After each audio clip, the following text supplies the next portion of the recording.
Okay. All right. This feels so personal to share.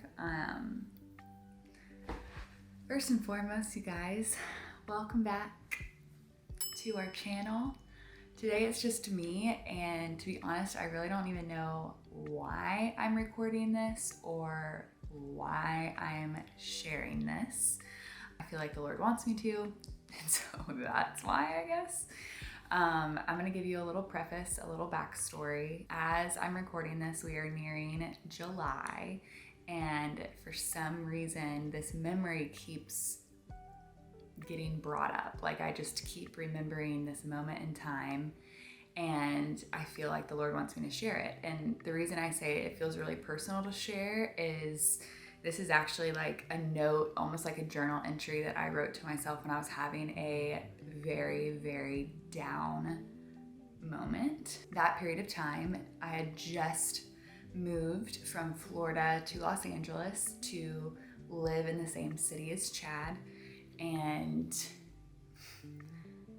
this feels so weird to share. I mean, we share this technically like in our relationship series where we crossed a couple of lines we didn't want to cross. We crossed some boundaries. We didn't have sex, but like there was just some things that had happened that had made me feel a lot of shame.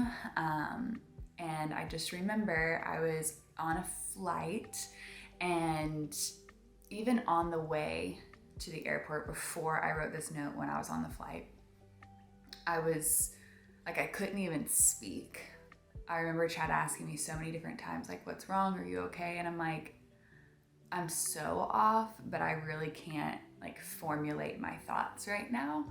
And I remember going into the airport and feeling really down, and then my flight got delayed, and I ended up at the bar right next to my gate. And I remember I had ordered one drink, and then I ordered a second drink, and I'm like, why am I why am I drinking right now? And I think it comes back to like when you feel shame, how you just kind of start spiraling. I also just want to add, if you're wondering why I was even on a flight after I just moved to California, I was actually going to speak at Northwestern and do a talk on social media, because at the time I was running a social media management company. And so you'll just hear me reference something in the note, and I think it'll make a little bit of sense that maybe from the world's perspective, it looked like my life was going great and everything was perfect on the outside if you just looked at my Instagram feed. But I think it's a great reminder that an Instagram feed and thinking someone's life is going a certain way is absolutely no reflection of what's actually going on internally with someone. And so just a little reminder to check on your friends. So I'm just gonna read this note to you guys, and maybe it'll impact someone. Maybe you'll feel like, man, I felt the same way. Maybe you'll say, I feel the same way right now,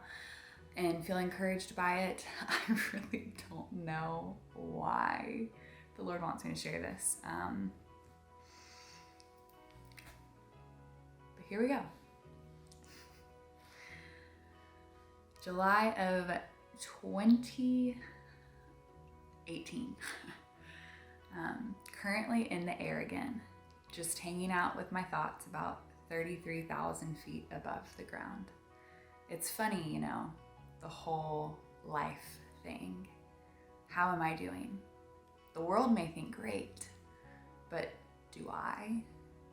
Do I really feel like I'm doing what I've been purposed to do? And what does that even mean? Is there a meter in which we can measure how far we have come versus how far we have left to go? Or maybe a scale that can weigh out the proportion. Maybe I'm losing my mind a little. Tito's and Tori have become great friends in the last 2 hours.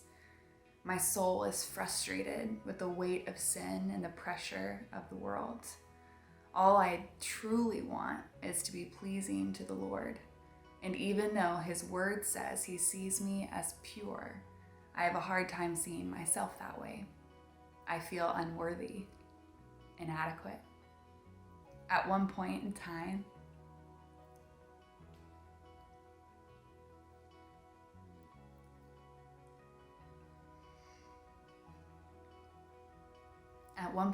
I thought I was stronger, a conqueror. What happened?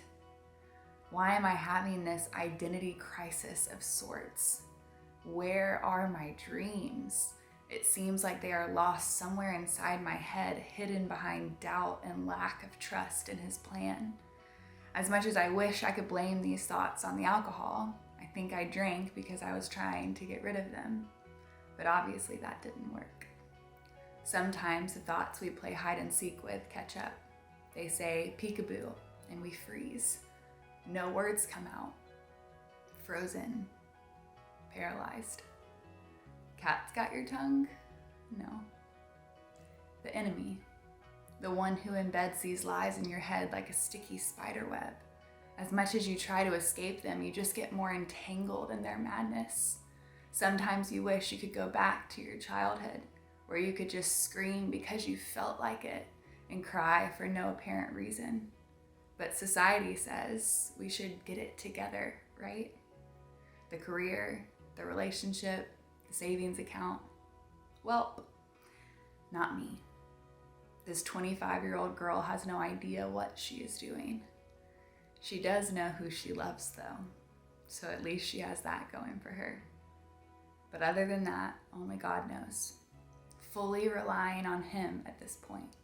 He is my compass, my director, my healthy limitations, and my freedom. Sometimes I feel like I'm walking on a balance beam for His grace, even though I know it should be more like swimming in the sea, fully free and without the need to perform. Also, like I don't fully want it because I want to condemn myself, but also trying to accept it because I know that's what He desires for me. It's like a teeter-totter that I just want to jump off of. What does making an impact actually consist of? Because if it really were about just one person, wouldn't I already be satisfied? Yet we say we do it all for the one, but do we really? What is it actually going to take to find complete satisfaction in Jesus? He is the author and finisher of my story, but I think I tried to steal the pen. Lord, I give it back to you. My life, my love, my purpose, it's yours. Without you, none of it matters, but with you, all of it does, even the little things. Restore my soul, Jesus. Give me fresh vision.